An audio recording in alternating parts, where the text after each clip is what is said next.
بسم الله الرحمن الرحيم. وإذ قلنا للملائكة اسجدوا لآدم فسجدوا إلا إبليس كان من الجن ففسق عن أمر ربه أفتتخذونه وذريته أولياء من دوني وهم لكم عدو بئس للظالمين بدلا ما أشهدتهم خلق السماوات والأرض ولا خلق أنفسهم وما كنت متخذ المضلين عضدا. صدق الله العظيم. الله وإذ أو یاد کا هغه وخت قلنا چې موږ ویل للملائکة فرشتو ته اسجدوا سجده وکړئ لآدم آدم ته. قرآن ته رانږدې شه لکه قرآن ته رانږدې شه که نه چې مونږ ووي مونږ ووي فرشتو ته چې اسجدو سجده وکړئ لآدم آدم ته علیه الصلاة والسلام. فسجدو نه دي سجده وکړه الا مگر ابلیسه سوا د ابلیسه کان دی و من الجن د جناتو نه ففسق نو دی ووتو عن امر ربه د خپل رب د حکم نه. افتتخذونه آیا تاسو جوړوئ د شیطان وذریته او د اولاد اولیاء دوستان من دونی زمانه علاوه وهم او دا شیطانان لکم ستاسو عدو دشمنان دي. بئس للظالمین بدلا بئس ډېر بد دی للظالمین ظالمان دپاره بدلا بدل. ما اشهدتو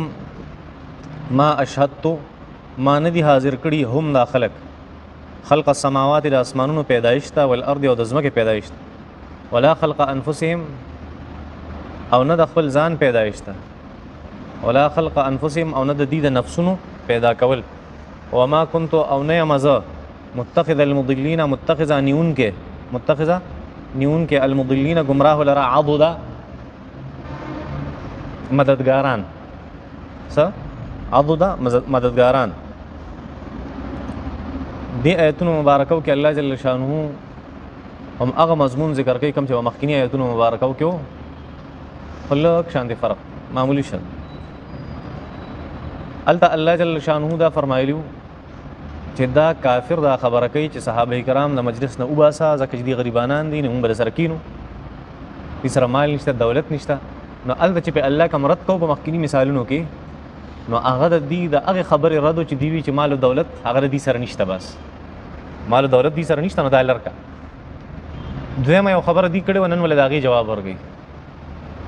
دویمه خبره دی دا کړي وا چې زمون خاندان چوته زمون نسب چوته موږ دسه خلک یو الله جل شانه ودلته خبره ذکر دا کوم خبره تاسو ذکر کوي د نسب حسب دا د ابلیس او د شیطانانو کار دی او تاسو د هغه کره مقتدیان یې مضبوط مقتدیان یې د شیطان.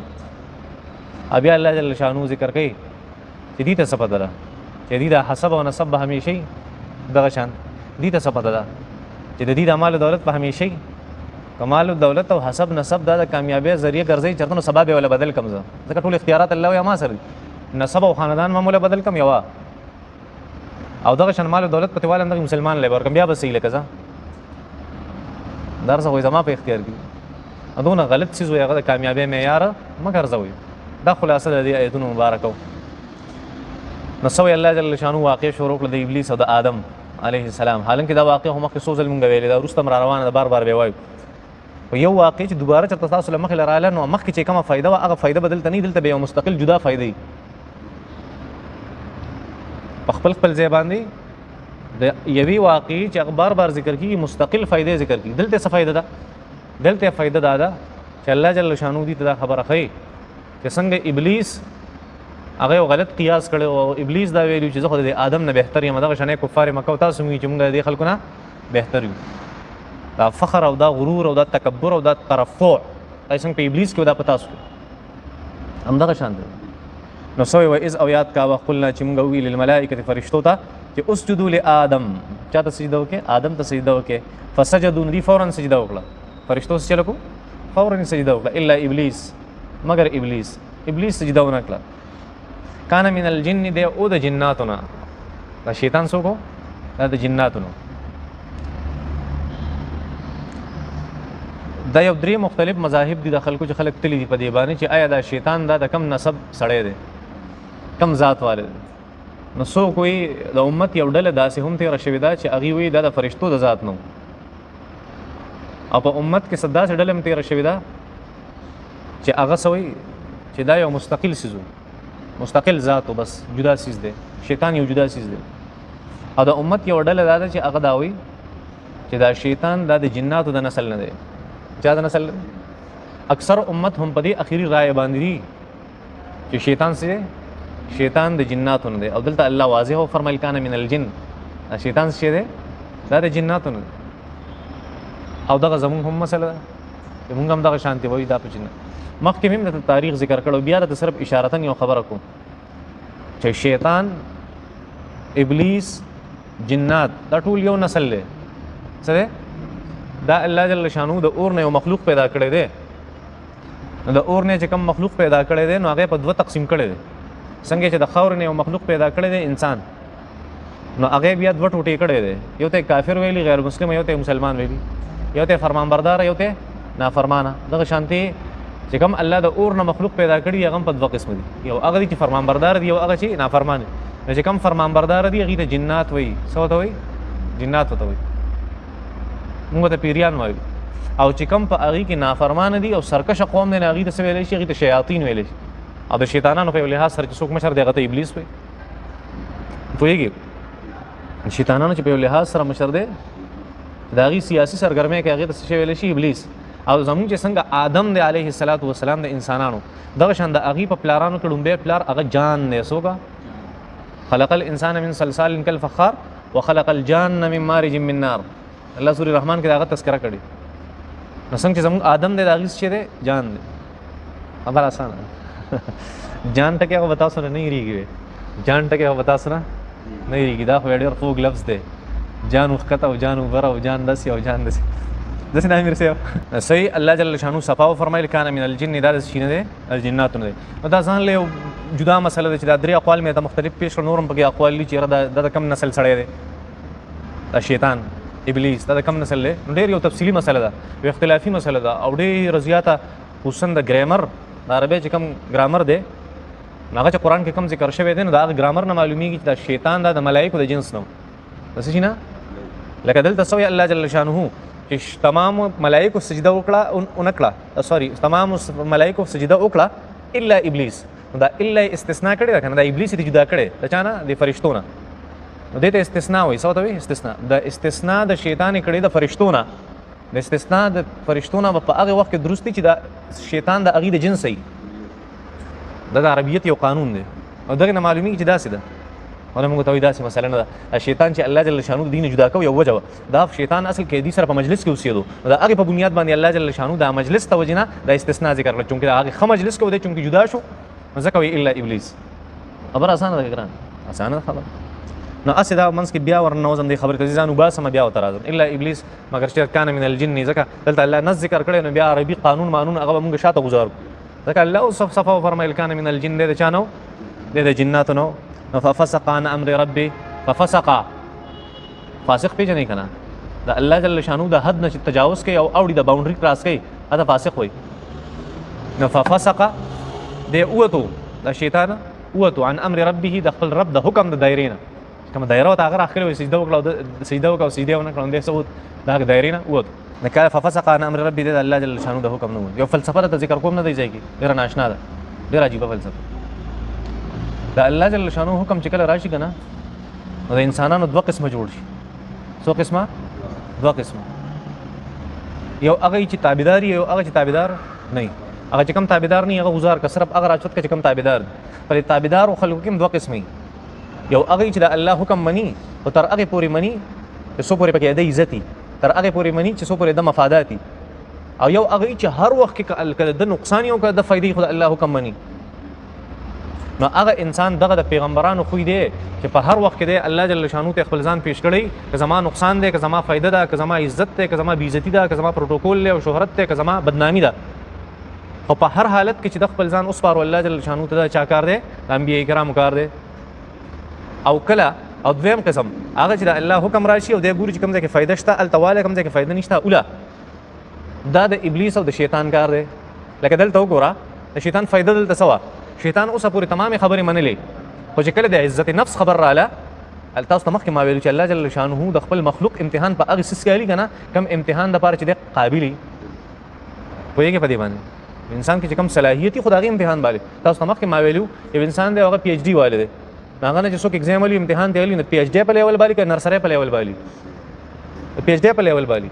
الله جل شانه هر مخلوق ته ګوري او د هغې مناسب د هغه نه امتحان لي. د شیطان امتحان یې په څه کې اخیستو؟ شیطان ته خپل ځان ډېر لوی ښکارېدو، نو هغه امتحان د مخې ته څه پېښ کړه؟ هغه پیپر یې وله ورکړو چې په هغې کې د عزت نفس خطره وه. نو څه یې ورته وایي آدم ته سجده وکړه. ده وایي ښه زه به آدم ته سجده کوم، نه نشي کېدی، زما عزت خرابېږي په دې، زما چې کوم عزت دی که نه هغه خرابېږي. نو دلته دا پوینټ دی چې انسانانو کې هم داسې انسانان چې مفادات بیا حکم یې اوسه پورې منو لکه د شیطان. چې کله مفادات لږ دغه شو چې هلکه دا خو ما ته وایي چې د خوري څه ورکړه مسله جوړوي، دا مولا نه پوهېږي دی خو ما ته دا ظالم زما وخت خرابوي، دی خو زما دکانداري خرابوي، دی خو زما کاروبار خرابوي. نو چې کله دا مسله راشي که نه، او حالانکې حکم د الله پیش شوي، حکم د مولا نه یادومه، د الله حکم یادومه چې هغه راشي بیا پښتانه څه وایي؟ وایي حق منم خو هغه حق منم چې زما په حق کې، چې زما په حق کې نه هغه حق نه منم. دا د چا کار و؟ دا د ابلیس کار. دا هغه فلسفه چې دلته الله جل شانه ذکر د الله حکم هغه دی د انسان دپاره چې الله ووایي چې دا وکړه، نو بیا به دې ته نه ګوري چې زما پلار زي، زما مور زي، زما اولاد زي، زما ښځه زي، زما بچي زي، زما کور زي، جیداد زي، مال دولت زي، دکانداري زي، تجارت زي، پیسې زي، هر څه قربان د الله جل شانه په یو حکم باندې. دا مسلماني چاته مطلوب ده؟ الله ته مطلوب ده، او دا پیغمبرانو کړی ده، او بیا صحابه کرامو کړی ده، او بیا ډېرو خلکو کړی ده چې هغه زموږ دپاره مثالونه او نمونې دي. او دا موږ چې کوم دین اختیار کړی دا ابلیسي دین دی. کوم دین دی؟ ابلیسي دین دی چې زما چې کوم ځای کې خطري هغه دین به پرېږدم، چې کوم ځای کې خطر نه هغه به فالو کوم. دا ابلیسي دین دی، دا هغه پیغمبري دین نه، دا نه دی. ګوره دا به ځان سره یاد وساتو. نو ښه دا خبره وه، پکې نه ده سجده ونه کړه ځکه د جناتو نه، او ده وایي چې زه غده نه بهتر یم، زه ورته څنګه سجده وکړم، زما عزت خرابېږي په دې باندې، زه دونه لاندې نه یم. امام رازي رحمت الله علیه څه ناشنا نقطه ذکر کړې او په دې زمانه ډېره ښه فټ کېږي، ډېره زبردست. وایي هر هغه عمل، امام رازي رحمت الله علیه فرمایي هر هغه عمل او هر هغه وینا چې ستا د خولې نه خېږي، هر هغه عمل چې تی په اندامونو کې، او هر هغه وینا چې تی په دې خپله کوږۍ مبارکه باندې کې، په دې خپله ژبه مبارکه باندې هغه وینا کې، نو یاد ساته که په دې عمل، په دې قول او فعل کې چېرته یا په دې کې چېرته لویي وه، په دې کې تکبر و، په دې کې ترفع وه، په دې کې په بل باندې ځان چوتولو، چې کله پکې دا منځ کې راغی ستا په عمل کې او ستا په قول کې، نو دا هغه کار دی کوم چې ابلیس کړی و. چا کړی و؟ ابلیس کړی و. او بیا تر دې پورې ویلي، ګوره د دې زمانې سره مناسب خبر، تر دې پورې ویلي چې په دې زمانه کې کم خلک خپل علم ظاهروي، خپل علم ښیي خلکو ته، یوه خبره. دویم چې د یو بل سره مناظرې کوي، او دا مناظرې او دا خپل علم د دې دپاره ښیي چې په نورو خلکو باندې موږ د پاس شو. تکبر، ترفع او لویي، یاد ساتئ وایي دا کلک مقتدیان دي د شیطان مبارک. د چا؟ د شیطان مبارک وایي څه دي؟ وایي دا د شیطان کلک مقتدیان دي، او الله جل شانه دې ته موږ وساتي. امام رازي رحمت الله علیه فرمایي. اوس دې ته لږ سوچ وکړئ دې خبرې، دا ډېر خطرناک کار دی. ګورې ډېر خطرناک، زمونږ مته غوږونه زیړ شو. الله دې زمونږ په حال باندې رحم وکړي. صحیح ده. افتتخذونه وذریته اولیاء من دوني وهم لكم عدو. تاسو ته پته ده چې شیطان الله وایي چې ستاسو دشمن دی، پته هم ده درته، او بیا هم د هغه تابعدار جوړېږئ. عجیبه خبر. افتتخذونه، آیا تاسو نیسئ دا شیطان وذریته او د اولاد اولیاء دوستان من دوني، او زه هم پرېښیم الله وایي وهم لكم عدو. او حال خدا دی چې دا شیطان ستاسو خو کلک دشمن دی، او تاسو ته هم پته چې زموږ دشمن دی. بیا څه وایي الله جل شانه؟ بئس للظالمین بدلا. الله پرېښودل او شیطان اثر کول او شیطان اغستل، دا کم بدل دی. یو څیز د الله جل شانه دوستي دی بدله کړه. چا په دوست دی؟ د شیطان په دوست دی باندې. دا ډېره بدترینه دوستانه او ډېره بدترینه بدله ده چې تا ته پته هم ده دا سړی زما دشمن دی، او ته څه کې د هغه سره دوستي کې. دا ډېر خراب څیز دی، ډېر خطرناک. بئس ډېر بد دی للظالمین، ظالمانو دپاره. بدله، دا بدل. بئس بد دی للظالمین، داسې مشرکانو دپاره چې یو سړي ته پته چې شیطان زما دشمن دی او بیا هم هغه سره دوستانه کوي، دا سړی مشرک دی. ولې؟ د الله دوستي پرېښې ده او د چا دوستي اخیستې؟ مشرک څه ته وایي؟ دغه ته نه وایي؟ همدغه ته وایي. خو د ظلم دا لفظ دلته الله ځکه د شرک په ځای ذکر کړی دی چې دا یو وسیع مفهوم لري. څه لري؟ وسیع مفهوم. او دا مفهوم یې پکې راځای کوو چې یو ځای د یو څیز د یو ځای دپاره دی، هغه ته راشد، خو د هغې په ځای د هغه څیز کېښودو چې دا هغه ځای نه و، نو ظلم دی وکړو. څه دی وکړو؟ ظلم. د ظلم په څنګ کې د شرک هم ورسره وکړو.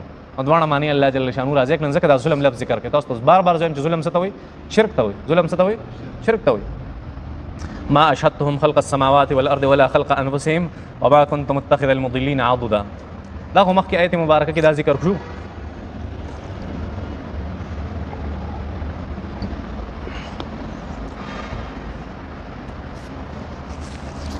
چې دا تاسو چې وایي صحابه کرام د خپل ځان نه لرې کوي، نبي علیه السلام موږ به تاسو سره کینو. نو مثال یې چا پیش کوو؟ د شیطان شریف پیش کوو. د چا؟ د شیطان لاین مثال پیش کوو. پوهېږئ په دې؟ زمونږ د دې زمانې دا خویونه ټول هغه د شیطانت شوي دي، ځکه شیطان سره شریف لفظ وایم. څه وایم؟ کله سره مبارک لفظ وایم. موږ ته شیطانت څه ښکاري؟ د برکت نه ډک ښکاري، برکت راته شیطان اڑک کوي موږ الټا چلی کو ځکه دا الفاظ الټا الټا تاسو وایي چې دل اسو شیطان تکله مبارک وي شیطان تکله شریف وي الټا نه چلیو خسړې راته بد کوي او بد سړې راته خخ کوي دسه نه دا دسه دا ځکه زم الټا پلټه لګیا ها ما اشد ما هغه آیت مبارکه کې ذکر شو چې دا تاسو کوي کنه دا سوای پیغمبر ته دا چا خو دې دا شیطانانو خو دې دا ابلیس خو چې دا آدم بارک ویل چې آدم ته سجده نه کومولې ردنه چوتیا متا سو موږ چې موږ د صحابه نه چوتي صحابه ځان نه کوم بل سره کینو نبی رسول الله دا تاسو وای دا خبره مو عجیب خبره دا غلطه ولا هغه خپل بند نکړل ته بل خبره ذکر الله جل شانو فرمایي کنه دا تدبیر عالم چې د کائنات ته چلول دا چا په اختیار کې دی الله وی دا زما په اختیار کې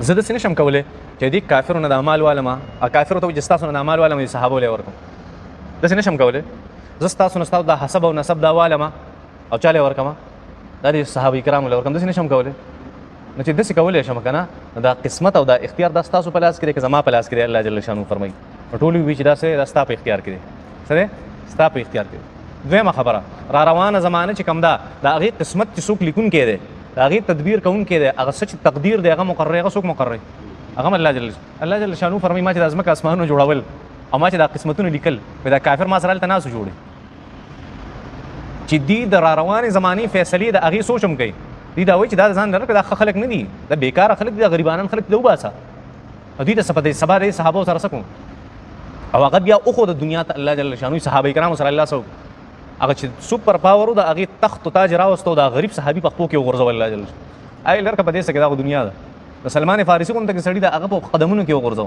او هغه بل استاد حدیث وی چې هغه څنګه حالات دا چې په کوم حالت کراغه صحابه ته چې اصل مړه ژوندۍ ده اخرت ژوندۍ ده بس زما دا یو جوړه پوره د بس په دې کې خیم څه په دې سکم بدی دا الله جل شانو دا سيزونه خو دا تقدیر بدلول لري چا کار دی دا الله جل شانو دا خبرې مکه الله جل شانو فرمایي مکه اسمانونو چې ما جوړول او تقدیرونه ما مقررول تاسو داغي سګواهان نه وي چې تاسو ټول پته لګیدل چې همیشه به صحابه کرام دسي الله جل شانو به تقدیر بدل کی حیران به کې لس کاله بنی تیر شي ستا ټول سیستم به الټ کړ او دا اوسم کیږي په دې زوم په دې ژوند کې نن یو انسان یو شانتي الله خلق د سپکو ګوري سبا بالکل هغه الټي داغي ټول خلک یو تر غرزولي هغه چوت کړي دا الله جل شانو یو نظام دی الله سیستم دی نو همیشه باور د الله جل شانو په فیصله کوي په خپل تکبر او په خپل طرف او په خپل لوی باندې چرته اعتماد مکوي ګني ذلیل او رسوا بشي نو الله جل شانو ما اشهدتهم ما گواه نه دي جوړ کړی دا خلک ما نه دي حاضر کړی دا خلک دا کافر خلق السماوات دا اسمانونو خلقت ته اسمانونو پیدایش او الارض او زمکه پیدایش ته ولا خلق انفسهم او نه چې دا خلک پیدا کېدو تقدیرونه مې لیکل نو ما دا خلک ته نو حاضر کړی چې را شعور زب قیامت پورې د خلکو سره دا کوم مستقبل پته چاته الله او رب زما علم دی ولا خلق انفسهم وما كنت متخذ المضلين عضدا او عجيبه خبره ده الله وي دا ټول د ابلیس نواله ترننه پورې څومره شیطانان دي هغه په جناتو کې شیطانان دي او په انسانانو کې شیطانان دي په انسانانو کې دغه شیطانان یادې زموږ په دور کې ډېر شیطانان دي شیطانان په انسانانو کې نه او شیطانان پس کې من الجنه والناس تاسو بار نه وای په اخري سورته مبارکه کې من الجنه والناس هغه خطرناک خلک چې په جناتو کې دی او چې کې په انسانانو کې دی او په جناتو کې دا تاسو بار وای نو دا دوه قسمه خلک دا راجمه کړه کم زنه د ابلیس ته زمانه نه دا هغه زمانه نه راجمه کترنه پوری الله جل شانو فرمای چې اوس لکه عجیبه خبره ده زه د ازمکه اسمان جوړوم تقدیرونه مقررومه دا خلک مال ته حاضر کړي نه مې د دینه مدد غوښته دي الله جل شانو فرمای څوک د داسې خبيسانو نه مدد غواړي نه الله فرمای ما